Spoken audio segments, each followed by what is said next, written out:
Ferry gliding is a really useful skill to use on a flowing river. It's a great way to control your kayak to give yourself time to plan your route, wait for friends, as I'm doing here, or to move across the river.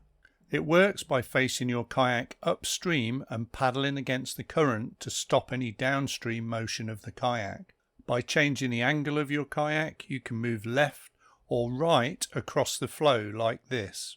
Depending on your paddling strength, it can work on mild through to fast flowing water. The basic setup for a ferry glide is to face upstream and paddle, and then follow these 3 steps. Number 1. Set the angle.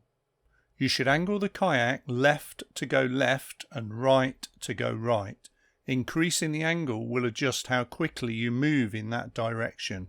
Number 2. Set the paddling speed. Your forward paddling speed should be at a pace that means the kayak is not moving up or downstream. On faster flows, you will need to speed up your paddling and dig deeper to ensure you don't wash downstream.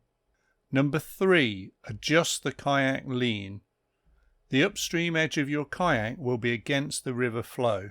This means you will need to lean downstream to avoid being capsized. The amount of lean will depend on the power of the flow and the angle of the kayak. It's best to keep a small amount of lean to eliminate the kayak edge catching and you tipping in.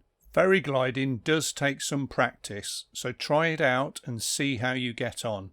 And watch out for these mistakes. Number 1. The river flow too fast.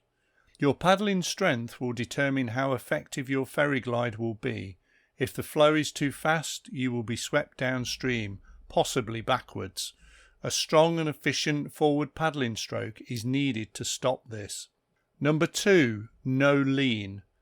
Moving into the current with little or no lean on your kayak could result in a capsize. You must always apply some lean, even if you think you don't need to. Number 3. Too much angle. This results in a break-in rather than a ferry glide. The angle turns the kayak downstream, which is too hard to fight against.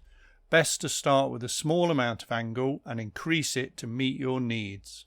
Number 4. Drifting downstream. Not fully concentrating on your upstream or downstream motion results in a drift downstream. Keep watching both riverbanks to ensure you stay exactly where you need to be on the river. And, as with all paddling skills, do practice. Have fun and stay safe.